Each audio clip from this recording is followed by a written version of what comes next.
Financial management या वित्तीय प्रबंधन। अब देखिए, वित्तीय प्रबंधन इसमें जो है खास करके ये देखना होता है कि यही जो भी वित्त की व्यवस्था है, मतलब ये तो हम सब जानते हैं कि बिना कोई भी संस्था, कोई भी ऑर्गेनाइजेशन, कोई भी संगठन को चलाने के लिए हमको वित्त की आवश्यकता होती है। बिना वित्त के, बिना पैसे के हम कोई चीज का संचालन नहीं कर सकते हैं। तो अब इसमें से आता है जैसे आपका फाइनेंशियल, है ना, कि फाइनेंशियल प्लानिंग, है ना। फिर आता है आपका एलोकेशन ऑफ फंड्स,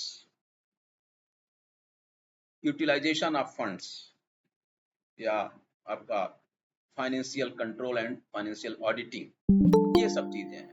अब बात आती है कि फाइनेंशियल मैनेजमेंट के प्रिंसिपल्स, वित्तीय प्रबंधन के सिद्धांत। तो इसके लिए जो है हमको कुछ गाइडलाइन, कुछ मार्गदर्शिका, मार्गदर्शन पर ध्यान देना होता है। उसके अंतर्गत जैसे खास करके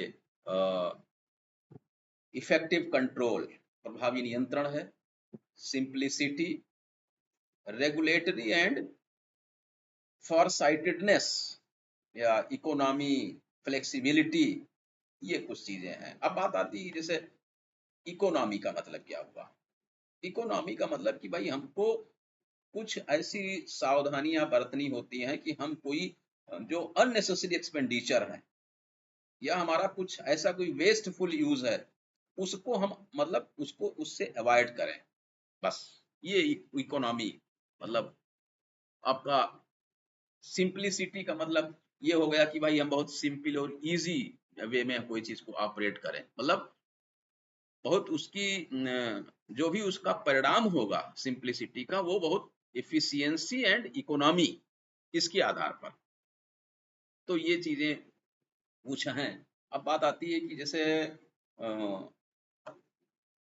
वित्त की जो सोर्सेज हैं, स्रोत हैं, वित्त के स्रोत, खास करके पुस्तकालय के वित्तीय स्रोत कह सकते हैं, यानी सोर्सेज ऑफ फंडिंग या फाइनेंस। तो अब लाइब्रेरी के अंतर्गत जो हमारी वित्त की व्यवस्था या वित्तीय जो सोर्स हैं, उसमें हम सब पढ़े हुए हैं, इतना जानते हैं कि उसमें मेन सोर्स यही है कि हमारी जो है कोई अगर सेंट्रल या स्टेट गवर्नमेंट से हमको कुछ वहां से फंड, कोई बजट मिलता हो, ग्रांट, है ना। दूसरा लाइब्रेरी सेस। अच्छा, एक चीज और है, जैसे सेस की बात आती है, सेस और टैक्स में अंतर है, आप सब जानते होंगे। सेस और टैक्स, कोई बताएगा कि सेस और टैक्स में क्या अंतर है? आप लोगों में से कोई बताएगा सेस क्या है? सर टैक्स के ऊपर दोबारा लगा देते हैं हम, वो सेस में आ जाता है सर। वो सेस है। सेस का मतलब ये कि भाई हम उसको पर्टिकुलर इस चीज पर हम जो कलेक्ट करेंगे वो इसी पर खर्चा कर देंगे। तो ये एक सेस है। खास करके जैसे पब्लिक लाइब्रेरी का जो मैनेजमेंट है, उसके जो फाइनेंशियल सोर्स हैं, वो उसमें यही है, सेस लगा देना। भाई हम पब्लिक लाइब्रेरी, हम इस एरिया में हमारी है, अब यहाँ के नागरिक उनके ऊपर एक लाइब्रेरी सेस लगेगा। तो जब पब्लिक लाइब्रेरी एक्ट वगैरह बनता है, तब उसमें ये सब की व्यवस्था, प्रावधान हो जाता है कि हाँ हम जो है इतना पर हेड या एक परिवार पर हम इतना सेस लेंगे, इतना परसेंट, इतना मतलब, या है ना 10 रुपए पर मंथ, कुछ भी ऐसा कर दिया। तो वो जो ओवरऑल सेस का कलेक्शन हुआ, फिर वो उस लाइब्रेरी के संचालन के लिए मतलब पर्याप्त तो नहीं कहेंगे, लेकिन ये कि काफी कुछ हेल्पफुल, उससे हेल्प मिलती है। तो एक तो ये हो गया आपका कि लाइब्रेरी सेस। फिर आता है कुछ recurring and non recurring grant. अच्छा, ग्रांट तो ठीक है, अब ग्रांट किसी रूप में मिले वो तो है ही है, लेकिन अब ग्रांट जैसे पहले जो हमारे ये 5th ईयर प्लान्स होते थे, तो उसमें से यूजीसी से जो हमारी इस तरीके के कॉलेज या यूनिवर्सिटीज होते थे, उनसे यूजीसी से लाइब्रेरी के लिए भी ग्रांट आती थी।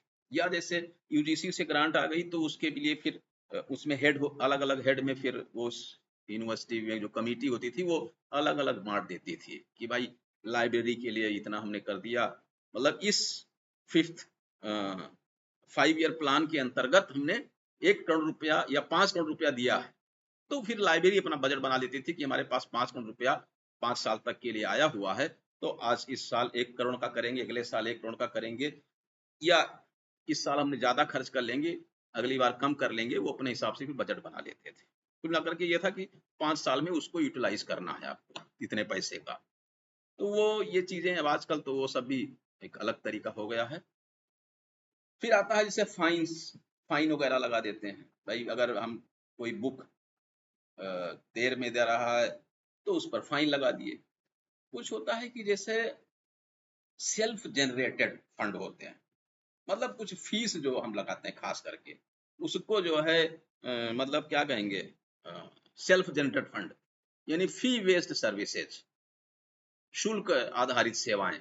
जैसे हम भाई ये चीज देंगे, उसके लिए कुछ नॉर्मली कुछ ऐसा नॉमिनल मतलब एक फी रहेगा, तो वो हो गया। फिर उसके बाद आता है गिफ्ट एंड डोनेशन। वो अपना गिफ्ट और डोनेशन, अभी भी ये गिफ्ट एंड डोनेशन का प्रचलन है लाइब्रेरीज में, या खास करके जो भी संस्थान है इस तरीके की, तो हमारे जो जनप्रतिनिधि गण भी होते हैं, वो लोग भी अपने अपने उनका जो फंड होता है उससे कुछ जो है लाइब्रेरीज को भी देते रहते हैं। अब खास करके जैसे एकेडमिक लाइब्रेरीज, पब्लिक लाइब्रेरी या स्पेशल लाइब्रेरीज, अब इनके अलग अलग क्या कहेंगे आय के स्रोत हैं, इनके अलग अलग हैं। अब जैसे अगर आपका यूनिवर्सिटी लाइब्रेरी है, तो खास करके उस समय पहले तो यही यूजीसी से ही आता था, अब जो उसका ये हो गया है आजकल नया सिस्टम, क्या कहते हैं इसको, वो फंड सब उस तरीके से आने लगे हैं, जो रूसा सर। रूसा है ना, रूसा से आ रहा है, तो ये वर्ल्ड बैंक है। हाँ हाँ, तो अब वो एक अलग अलग तरीके से है, अब उससे भी शासन स्तर से या वहां से एलोकेट होता है। पब्लिक लाइब्रेरीज के लिए अपना तो उसका भी उतना उसका अलग सिस्टम है। थोड़ा सा RRR LF वो पब्लिक लाइब्रेरीज को फंडिंग करती है, लेकिन हमने ऐसा देखा नहीं कि बहुत ज्यादा कुछ ऐसी फंडिंग हो। कुल मिलाकर के ये है कि आप लोगों को थोड़ा सा अगर वो पूछ लेते हैं कि आय और व्यय के स्रोत, तो थोड़ा अपने मन में रखिएगा, एक क्रम से बना करके रखिएगा कि भाई सेंट्रल और स्टेट गवर्नमेंट के द्वारा जो भी ग्रांट मिलता है, उसके अतिरिक्त हमको सेस सर या हाँ सर जैसे पब्लिक लाइब्रेरी में हमें RRR जो है फंड प्रोवाइड करवाता है मैचिंग और नॉन मैचिंग स्कीम के तहत, हाँ हाँ तो वो मिलान और गैर मिलान अनुदान के तहत वो फंड देता है, तो वो थोड़ा सा एक्सप्लेन कर देना सर। उसमें वो 50-50 होता है, 60-40 होता है, 90-10 होता है, तो वो कैसे बेस आधार कैसे बनाता है सर? जैसे नॉर्थ ईस्ट को वो 90-10 देता है, 90-10 देता है नॉर्थ ईस्ट को, डेवलप को देता है वो 50-50, डेवलपिंग को देता है 60-40, तो वो कैसे बेस बनाता है, मतलब किस आधार पे वो चयन करता है कि ये चीजें ऐसे ऐसे होनी चाहिए? आप इतना ऊपर क्यों अंदर तक पहुंच गए हैं कि उसकी ग्रांट का आधार क्या है ना भाई, जी ये सर।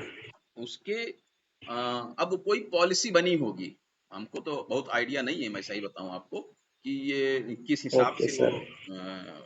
फंड है ना एलोकेट करते हैं, वो किस हिसाब से करते हैं ये हमें नहीं आइडिया है। हाँ लेकिन ये कि जैसे उसके लिए कुछ ऐसी एक पॉलिसी बनी होगी गवर्नमेंट की कि भाई ये स्टेट्स को इस हिसाब से देना है इनको, जैसे कोई चीज आता है ना, कोई नई या योजनाएं तो सर आती उनके पास लिस्ट, या तो लिस्ट होगी सर, या तो ये भी हो कुछ सकता है। होगी, या उनकी कमेटी कुछ निर्धारित कर ली होगी कि हम लोग ऐसा ऐसा करेंगे, इतने सर, इस तरीके का वो नहीं बजट है। वैसे वो बोल रहे हैं कि डेवलप्ड है, डेवलपिंग है, तो उसके तो क्राइटेरिया होंगे कि इतना क्राइटेरिया पूरा कर लेगा तो डेवलप माना जाएगा। लेकिन अब इतना आपको इतना अंदर मत उसमें कुछ नहीं ये कीजिएगा। क्राइटेरिया हाँ सिंपल हाँ वो ये इसी है, शब्दों में है कि डेवलप है तो इतना देंगे, ऐसा अंदर का तो कोई जरूरत नहीं है। हाँ तो अब उनकी क्या कैसे वो प्लानिंग करते होंगे, उसको बहुत हमें आइडिया नहीं है। ये है कि हाँ जैसे कोई गवर्नमेंट की कोई स्कीम आती है, मान लीजिए उन्होंने सेंट्रल ने स्टेट, तो उसमें ये कहते हैं कि भाई इसमें जो है सेंट्रल गवर्नमेंट जो है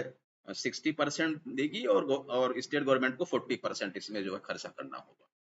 तो इस तरीके की है, तो ऐसा कुछ वहां पर पास होगा वो जिस मिनिस्ट्री के अंतर्गत है आपका जो है मिनिस्ट्री ऑफ कल्चर है ना, उसके अंतर्गत ऐसी कोई चीजें होंगी, पास होंगी, और उसी के अनुसार फिर वो RRRLF जो है काम करता होगा, जो मुझे लग रहा है ना। अब बात आती है बजट की, है ना। बजट बजट क्या है? एक बजट को कुल मिलाकर के क्या कहेंगे इसको? भाई बजट तो ठीक है, वो तो एक चर्चित हो ही गया है ना। ये बजट के मेथड्स ये सब आप जानते हैं, लेकिन ओवरऑल थोड़ा सा वहाँ बजट को बताना पड़ेगा, है ना। सर, हाँ पुस्तकालय द्वारा जो संपूर्ण वर्ष के आय और व्यय का लेखा जोखा तैयार करना हो तो वो बजट कहलाता है। मतलब ठीक कहा आपने, ये बताना होगा कि ये एक हमारा फाइनेंशियल स्टेटमेंट होता है।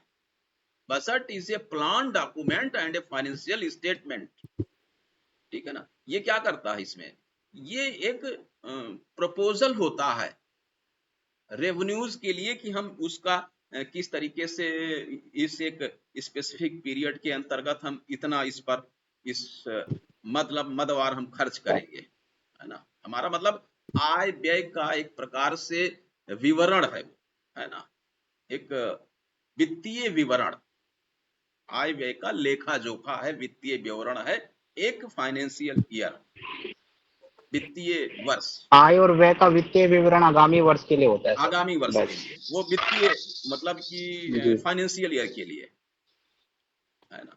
तो ये चीजें जैसे फाइनेंशियल ईयर का जरूर ध्यान दीजिएगा। अब फाइनेंशियल ईयर वगैरह तो आप सब जानते ही हैं, सामान्य बात है कि वो 1 अप्रैल से और 31 मार्च तक का ये होता है। तो ये तो हो गया आपका। अब बजट के प्रकार, बजट के प्रकार आप सब जानते होंगे मेरे हिसाब से। लाइन आइटम, है ना, या बजटिंग टेक्निक्स, है ना। तो जो आपका क्या कहेंगे उसको, लाइन आइटम या historical object of expenditure type budgeting, मतलब एक सिस्टम जो पहले से बना हुआ है या उसी में हम कुछ लाइन, मतलब लाइन बाय लाइन, है ना। इसमें क्या करते हैं कि इस बजट में हम अपने जो, हाँ पूछ सकता है, बजट के प्रकार पूछ सकता है, बजट के प्रकार पूछ सकता है दिनेश जी, बिल्कुल बजट के प्रकार पूछ सकता है, सिंपल चीज है ये। और आप देख रहे हैं हर जगह ये चीज ये आता भी है। कहीं अगर बड़ा क्वेश्चन लिखना है ऐसे टाइप में तो भी वहां आ जाता है, या आपका जो ऑब्जेक्टिव टाइप क्वेश्चन है वहां पर भी आ जाते हैं। तो बजट के प्रकार थोड़ा आपको देखना ही होगा, बजट के कौन कौन से बजट के प्रकार हैं। मतलब ये सिंपल, उनके जो पूछने वाले हैं उनके लिए बहुत सिंपल है, और बताने वाले के लिए भी अगर थोड़ा सा आपने एक उसका खाका तैयार रखा है तो आप बता ले जाएंगे, है ना। मतलब एक इंक्रीमेंटल या line by line budget, line item, है ना, या PPBS बजट को लेकर बता, हाँ, वो अभी आते हैं ना, हर बजट के हर प्रकार पर थोड़ी थोड़ी चर्चा कर लेते हैं, बहुत ज्यादा उसमें आपको अंदर घुसने की बात नहीं है। तो ये जो लाइन आइटम है, या इसको कहते हैं इंक्रीमेंटल, थोड़ा सा इंक्रीमेंट कर देते हैं 5 या 10%, हर किसमें जो भी जितने आइटम जो जितना एलोकेट था पिछले साल, उससे हम 5% 10% थोड़ा थोड़ा बढ़ा करके एलोट कर दिया इस बार भी। ये इसीलिए इसको कहते हैं इंक्रीमेंटल बजट या हिस्टोरिकल, और ये कुल मिलाकर के इसका नाम सही सही है लाइन आइटम बजट। अब इसका जो एडवांटेज है, इसका जो फायदा ये है इस तरीके के बजट का, कि ये तैयार करने में बहुत आसान, और इसको समझने में, मतलब इसका जो प्रेजेंटेशन है, इसकी जो इसका जो प्रिपरेशन है वो बहुत आसान है। तो ये जो बजट है इसमें कुल मिलाकर के यही है कि हम पूर्व बजट का 5 या 10% हर मद में बढ़ाते हुए और बना लेते हैं। दूसरा है फार्मूला बजट। फार्मूला बजट ये क्या है कि जो हमारा फाइनेंशियल नॉर्म्स एंड स्टैंडर्ड्स हैं उसके आधार पर हमारी जो क्या कहेंगे उसको, कि इसमें एक प्रकार से जो वित्तीय विवरण के लिए कुछ फार्मूला का यूज करते हैं, कुछ सूत्र, और वो सूत्र किस पर आधारित होता है, उसके जस्टिफिकेशन। यानी ये है कि भाई जो फार्मूला बजट है, फार्मूला बजट के अंतर्गत है कि हम अब ये हर प्रकार की लाइब्रेरी और उसके कस्टमर और सर्विसेज पर निर्भर करेगी, वेरी करेगा भाई किस कहां पर किस सर्विस का ज्यादा महत्व है, वहां उस मद में बजट बढ़ के बनेगा। कहां पर कोई चीज, जैसे इस बार आपने कलेक्शन अच्छा कर लिया, अगले साल आपने फोकस किया कि अब सर्विस पर फोकस करेंगे इस बार, तो सर्विसेज पर आपने कुछ नया अब ज्यादा खर्चा कर दिया। तो इस तरीके से ये फार्मूला बजट, और इसी से मिलता जुलता आपका फिर है प्रोग्राम बजटिंग। प्रोग्राम बजटिंग में ये है कि जो आपका कार्यक्रम आधारित, आपने जो एक प्रोग्राम बना के रखा है उसके आधार पर ये बजट होता है।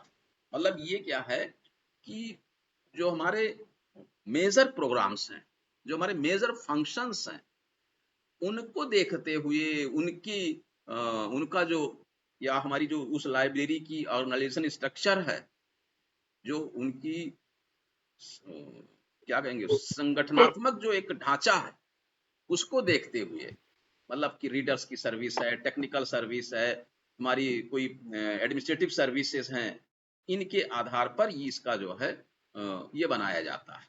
मतलब ये कि ये ओवरऑल हर प्रोग्राम पर जो जो जितने, मतलब ये क्या है कि जो हमारे आवश्यकता है उसके अनुरूप विभिन्न विभागों की, उसमें उनकी जो रिक्वायरमेंट है उसको देखते हुए फिर ये बनता है बजट। अब एक आता है परफॉर्मेंस बजटिंग। अब इसके नाम से ही क्लियर है आपको, परफॉर्मेंस मतलब हमको पिछले साल का परफॉर्मेंस देख करके, यानी ये जो मेथड है, ये जो आपका इसके पहले वाला जो प्रोग्राम बजट है ना, बिल्कुल उसी के सिमिलर होता है। वहां भी लगभग वही है कि जो हमने प्रोग्राम अपना बना के रखा है उसके आधार पर बजट का एलोकेशन होता है। यहाँ पर क्या है, परफॉर्मेंस को देखते हुए कि हमारा जो अभी प्रीवियस जो फाइनेंशियल ईयर में किस तरीके से किस किस मद में हमारा परफॉर्मेंस कितना रहा, कैसा रहा, उसको देखते हुए फिर हम इसमें करते हैं। अब इसका फायदा क्या है, मतलब ये एक प्रकार से हमारा जो हमारी लाइब्रेरी का जो मिशन है, जो उसकी जो सर्विसेज हैं, उस पर हमको हम लोग ध्यान दे देते हैं। ये नहीं कि लाइन बाय लाइन बजट की तरह हर चीज में फिर से 10-10%, 5-5% बढ़ा करके बना लीजिए हो गया। आपने पिछले साल कलेक्शन पर खर्चा किया था, मतलब बुक परचेज पर 10 लाख, तो इस बार 11 लाख खर्च कर डालिए। ये लाइन बाय लाइन बजट हुआ। पिछले साल हमने कुछ ई लाइब्रेरीज या ऑनलाइन रिसोर्सेस पर खर्चा किया था 2 लाख, तो इस बार चलिए 2.5 लाख खर्च कर लीजिए। ये वो नहीं, ये जो है वो ये परफॉर्मेंस या प्रोग्राम, ये दोनों बजट, इसमें क्या है कि ओवरऑल जो हमारा मिशन है लाइब्रेरी का, जो हमारे ऑब्जेक्टिव्स हैं, उसको ध्यान में रखते हुए कि भाई अब हमको क्या क्या क्या अब हमारी कमी है, उसके अनुसार जो हम बजट उसमें उस मद में देंगे, खर्चा करेंगे। फिर एक आता है planning programming budgeting system, PPBS, है ना, प्लानिंग प्रोग्रामिंग बजटिंग, माने 2 चीज मिल गई इसमें।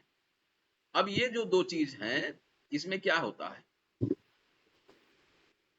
इसमें 2 मतलब हैं, प्रोग्राम और परफॉर्मेंस, दोनों को मिला करके ये बजट बनता है।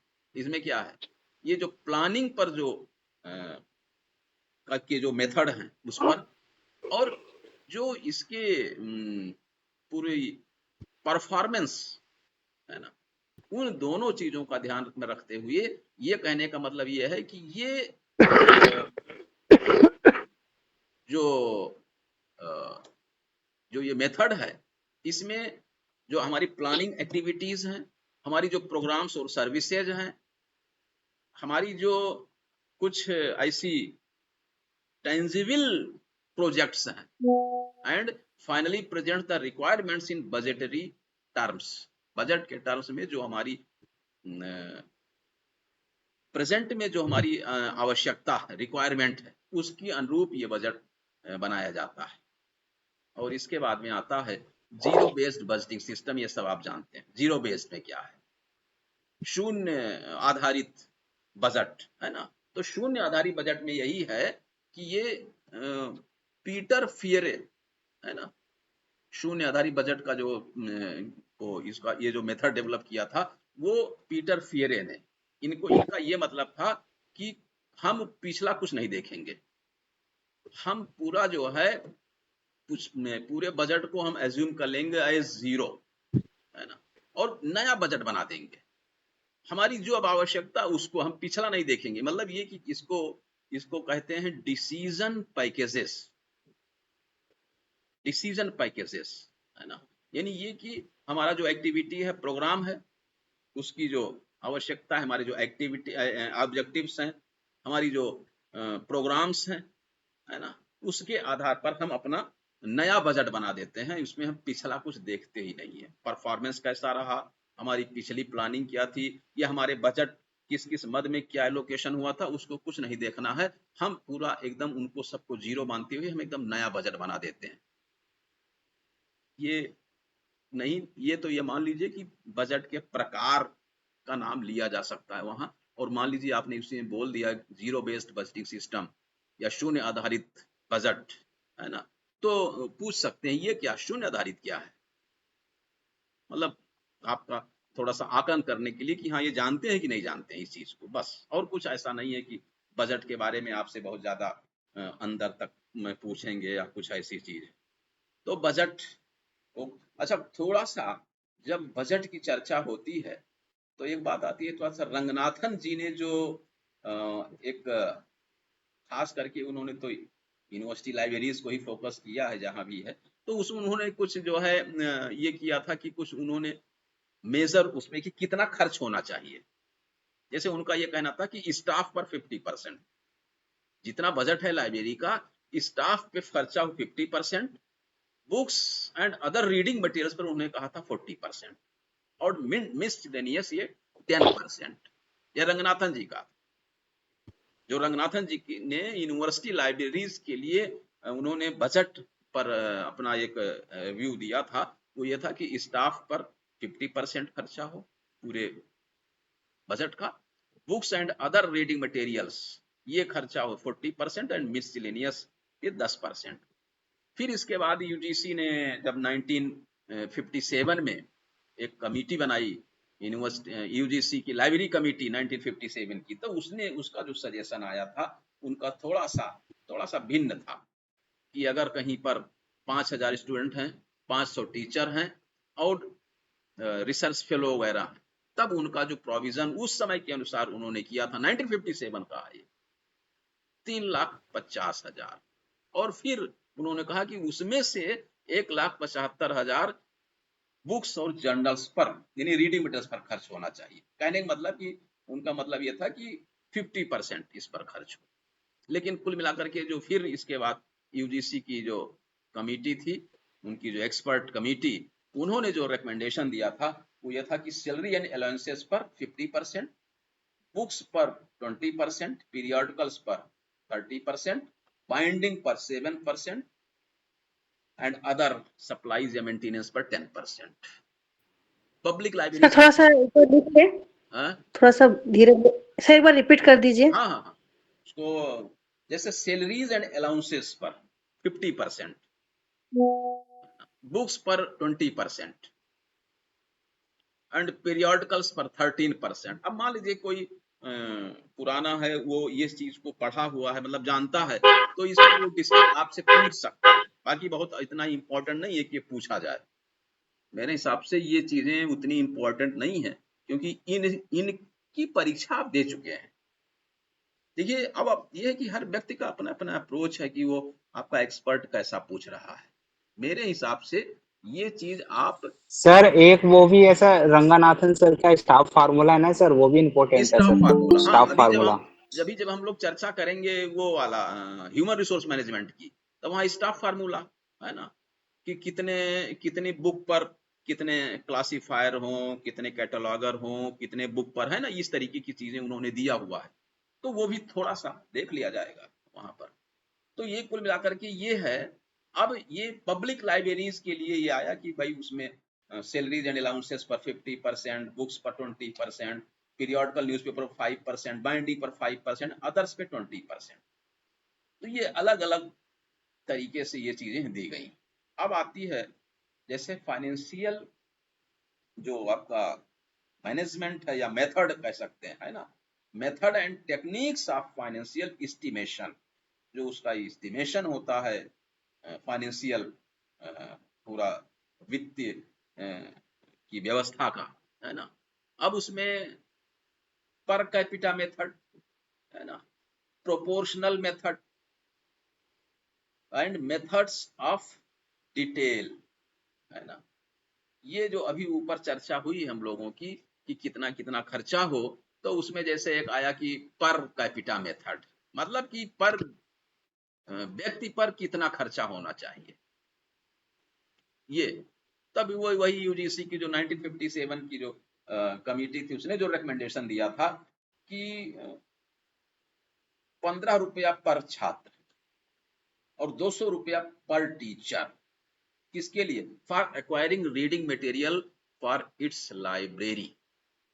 लेकिन 1964 1964-66 वाली जो कोठारी कमीशन थी, कोठारी एजुकेशन कमीशन, उसने रेकमेंड किया था यूनिवर्सिटी के लाइब्रेरीज के लिए कि 25 रुपया फॉर ईच स्टूडेंट एंड 300 पर टीचर। अब देखिए बहुत अंतर नहीं है इसमें, कारण ये है कि 1957 और फिर इधर 66 यानी करीब 9-10 साल का अंतर आ गया। तो 10 साल में आप उस 15 का 25 रुपया कर दिए, 200 का 300 रुपया कर दिए, तो कहीं ना कहीं से लिया वहीं से है। इनका जो आया कि भाई ये इतना इतना खर्च करिए, वो कुल मिलाकर के यही है। पब्लिक लाइब्रेरीज के लिए रंगनाथन ने क्या कहा था कि 50 पैसा पर कैपिटा एक्सपेंडिचर हो, लेकिन ये कब कहा था, 1950 में कहा था ना, 1950 में ये बात कही थी कि 50 पैसा पर कैपिटा, ये पब्लिक लाइब्रेरीज के लिए रंगनाथन जी। तो इस तरीके से अगर आप से वहां ऐसी कोई चर्चा ही गई, मान लीजिए, तो आपको तो इसको ये स्पष्ट करना है कि ये इस ईयर में कही गई बात। 1950 में रंगनाथन जी ने पब्लिक लाइब्रेरीज के लिए ये कहा था कि 50 पैसा पर व्यक्ति खर्च होना चाहिए लाइब्रेरी के लिए। और जो ये थी यूनिवर्सिटी ग्रांट्स कमीशन की जो लाइब्रेरी कमेटी 1957 में गठित हुई थी, उसका जो रिकमेंडेशन था वो 15 रुपया पर स्टूडेंट और 200 रुपया पर टीचर, उसने ये कहा था। और रीडिंग मटेरियल के लिए फिर जो कोठारी कमीशन का रिकमेंडेशन हुआ 1964 से 66 के बीच में, जो कोठारी कमीशन गठन हुआ था, तो वो उसने कह दिया 25 रुपया पर स्टूडेंट और 300 रुपया पर टीचर। तो ओवरऑल ये सब वही है, मतलब पर कैपिटा मेथड क्या है ये आप समझ गए कि पर कैपिटा मेथड। दूसरा आता है प्रोपोर्शनल मेथड, समानुपातिक विधि। इस प्रोपोर्शन में इतना, है ना, इसके अनुपात में ये इतना होना चाहिए। कि जैसे जो यूनिवर्सिटी का एजुकेशन कमीशन था, उसने रेकमेंड किया था कि 6.5% ऑफ यूनिवर्सिटीज बजट किस पर खर्च हो, लाइब्रेरी पर 6.5%, ठीक है ना। फिर ये जो हो, उन्होंने ये कहा था कि भाई ये 6.5 से 10% तक इसका वेरिएशन हो सकता है, ऐसा नहीं कोई वो है कि भाई। और रंगनाथन जी ने भी सजेशन दिया था कि 6 से 10% जो टोटल बजट है उसका 6 से 10% जो है वो पब्लिक लाइब्रेरी के पर्पस पे खर्च होना चाहिए, रंगनाथन का। ये जो था इसको कहते हैं प्रोपोर्शनल मेथड। बजटिंग का एक प्रोपोर्शनल मेथड है। मतलब ये क्या इसमें है कि ये अब जैसे स्पेशल लाइब्रेरी है, तो वो तो उसमें बहुत हाई टेक्नोलॉजी है, उसमें ज्यादा कैपिटल इंटेंसिव ऑर्गेनाइजेशन है कोई, तब उसमें भी रिसर्च पे वहां ज्यादा खर्चा होगा। अब उसमें क्या है, प्योर रिसर्च पे ज्यादा खर्च होगा, सोशल साइंस का थोड़ा और कम होगा, ह्यूमैनिटीज वाले इंस्टीट्यूशन से उनका थोड़ा और कम हो जाएगा। भाई लाइब्रेरीज भी किस प्रकार की है लाइब्रेरी, इस पर भी तो निर्भर करेगा। अब कोई ह्यूमैनिटीज का आपका कॉलेज है, जहां मान लीजिए कि साइंस नहीं है, केवल आपके ह्यूमैनिटीज है ना, आर्ट्स फैकल्टीज ही हैं, वो वो जो जितने कोर्स चल रहे हैं भाई उसमें लाइब्रेरी में कितना खर्च कर डालेंगे आप? आपको कोई भी इंटरनेशनल लेवल का मतलब आपकी उस हिंदी या उस लैंग्वेज की कोई चीज मिलेगी नहीं, आपको सब इंडियन मैक्सिमम लेना है, परचेज करना है, तो और ज्यादा खर्चा नहीं। लेकिन अगर वही कोई जहाँ स्पेशल लाइब्रेरी है, स्पेशलाइज्ड कुछ चीजें ऐसी करनी ही है, तो वो उसका तो वहां बढ़ जाएगा, तो जो वो प्रोपोर्शनल मेथड होगा वो एक अलग हो जाएगा। तो कुल मिलाकर के ये जो आपका था कि कौन कौन से हमारे उसके मेथड हैं और ये बजट एलोकेशन का क्या क्या मेथड है। अब आता है जैसे इसके अंतर्गत जो आपका फाइनेंशियल वो देख लिया हम लोगों ने। अच्छा देखिए, जैसे बजट के भी प्रकार आपने देखा है ना, बजट के प्रकार में एक तो लाइन आइटम बजट की बात हुई है, दूसरा फार्मूला बजट की बात हुई है, तीसरा प्रोग्राम बजट की बात हुई है, फिर परफॉर्मेंस बजट की बात हुई है, इसके बाद planning programming budgeting system.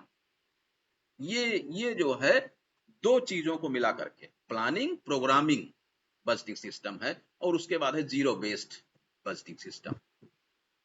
Zero based वही कि पूरा हम जीरो मान करके एकदम नया बना देते हैं, ये जीरो बेस्ड बजटिंग सिस्टम हो गया। और इधर हम लोगों ने देख लिया कि per capita method, proportional method, है ना, इस ये जो है। अच्छा दूसरी बात, जो टर्म जैसे बजट की बात आई थी, बजट क्या है? बजट क्या है? बजट एक फाइनेंशियल या एक क्वांटिटेटिव स्टेटमेंट है, एक वित्तीय, एक अंकीय, है ना, क्वांटिटेटिव, क्वांटिटी उसका एक स्टेटमेंट है। ये क्या किया जाता है, मतलब ये एक फिक्स्ड, एक डिफाइंड, एक निश्चित पीरियड ऑफ टाइम की एक पॉलिसी है कि हम उस हमारी ये ऑब्जेक्टिव है, उस ऑब्जेक्टिव को पूरा करने, उसके उद्देश्य के लिए हम इस तरीके से खर्च करेंगे, ये बजट है ना। अच्छा एक आता है कॉस्ट एनालिसिस। कॉस्ट एनालिसिस, लागत विश्लेषण। लागत विश्लेषण ये बहुत महत्वपूर्ण चीज है ना। यानी जो हमारा एक किसी चीज की जो कॉस्ट है उसका, उस पर नॉलेज हो, ज्ञान हो, है ना, उस पर जो नॉलेज या ज्ञान हो, हम उसकी बात करते हैं यहाँ पर। एक सेकेंड, मेरा एक कॉल आ गया है।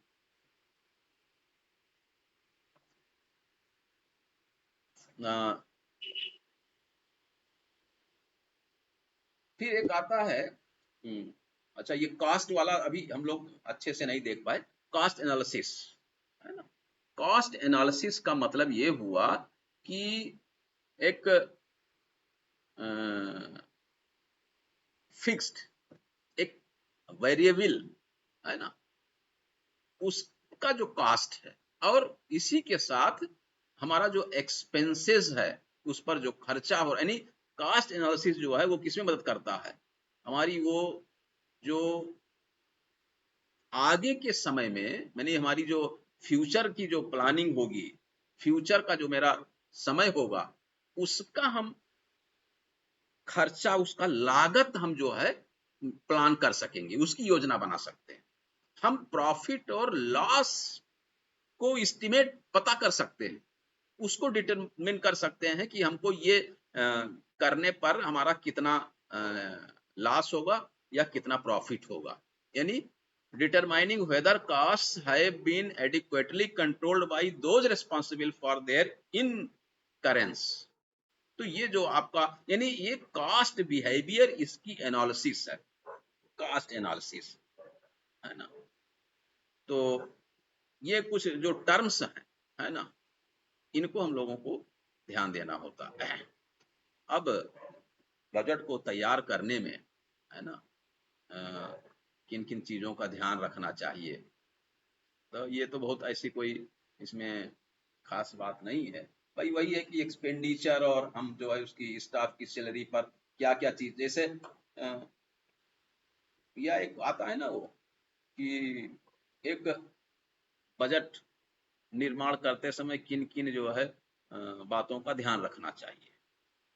तो अब जैसे एक्सपेंडिचर पहले आपको करना है, तो भाई अगर स्टाफ की सैलरी का है तो सैलरी का मतलब क्या हुआ, अरे उसका पे स्केल, उसका जो पूरा बेसिक पे क्या है, उसकी इंक्रीमेंट को ध्यान रखना होगा, उसका जो डीए है ना, उसका जो एचआरए है, उसका जो और कोई जीसीएफ वो पीपीएफ वगैरह का जो कंट्रीब्यूशन है ना, उसको कोई और क्या कहेंगे उसको, कोई इंटरिम रिलीफ वगैरह दे रहे हैं, ये इन सब चीजों का ध्यान रखना होता है। वैसे एक चीज बताएं, ये जो बजट सिस्टम हम लोग जो लाइब्रेरी साइंस के लिए पढ़ते हैं, हमको नहीं लगता है कि किसी लाइब्रेरी में हमको ये बजट क्या कहेंगे इसको जो सैलरी वगैरह की बजट बनानी पड़ती, उसका कुछ नहीं। जो बजट हम बनाते हैं लाइब्रेरी में, वो लाइब्रेरी के जो रिसोर्सेज हैं, लाइब्रेरी की जो रीडिंग मटेरियल्स हैं, लाइब्रेरी की जो अदर मेंटेनेंस खर्चे हैं, उनकी बजट बनाते हैं। तो ये तो सैद्धांतिक ही है, लेकिन अगर आप प्रैक्टिकली आप देखेंगे तो आपका जो बजट का कुल मिलाकर के मतलब है वो यही है कि हम पूरा अपना एक जो उसका स्टेटमेंट तैयार होता है वो सैलरी और अलाउंसेस पर नहीं होता है, बल्कि हमारा क्या होता है, बुक्स एंड जर्नल्स, डॉक्यूमेंटेशन या library services and information services कह सकते, इक्विपमेंट्स, स्टेशनरी, है ना, बिल्डिंग मेंटेनेंस कह सकते हैं आप, कंटिजेंसीज, बस ये चीजें हैं। लॉकडाउन के बाद एमपी में लाइब्रेरी आया ही नहीं है। नहीं, ऐसा नहीं है, लॉकडाउन के बाद क्या, वो तो एक अलग समय था लॉकडाउन, लेकिन लाइब्रेरीज तो लॉकडाउन में भी चल रही थी ना, लाइब्रेरीज तो चल रही थी किसी ना किसी रूप में, है ना। अब जो आपका मतलब ये कि फाइनेंशियल का जो हिसाब किताब है, मुझे लगता है ये आपका पर्याप्त है ना। अब उसमें ऑडिट और उसका एलोकेशन, इसके बाद उसमें है वो अप्रूवल, है ना, वही आप बजट बनाएंगे, उसके बाद हो जाता है वित्त समिति, है ना, वित्त समिति के लिए वित्त समिति के पास जाता है, तो फिर वहां से पास होता है, और ऐसा कुछ नहीं। अच्छा, एक चीज और आता है, जैसे एक टर्म आता है आपका नॉन प्लान ग्रांट्स, है ना। नॉन प्लान ग्रांट्स क्या है, मतलब एक रेगुलर जो बजटेड ग्रांट्स हैं वो जो प्रत्येक वर्ष दिया जाता है, नॉन प्लान, है ना, नॉन प्लान बजट ग्रांट्स।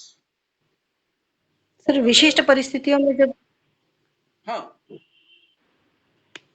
और जो प्लान ग्रांट्स है ना, प्लान ग्रांट्स, उसको क्या कहेंगे, वो होता है एक जो से 5 ईयर प्लान, है ना, या कोई एनुअल प्लान, मतलब ये पहले वो निर्धारित है, यानी funds made available on projects that go under annual plan और 5 ईयर प्लान एटसेट्रा। ये हुआ आपका प्लान ग्रांट्स। एक होता है रेकरिंग एक्सपेंडिचर, तो रेकरिंग जो, हाँ, विशिष्ट, ठीक है, रिकरिंग एक्सपेंडिचर में क्या है कि expenditure that repeats every year, जैसे बुक्स, जर्नल्स, स्टाफ सैलरीज, ये रिकरिंग, ये तक तो इसका तो बराबर इसकी आवश्यकता है ना। तो ये जो आपका plan, non plan, recurring expenditure, ये थोड़े थोड़ी चीजों का आपको ध्यान रखना है ना। ठीक है, तो कुल मिलाकर के हम लोगों की ये जो चर्चा थी बजट की, वो हो गई है। अब हम लोग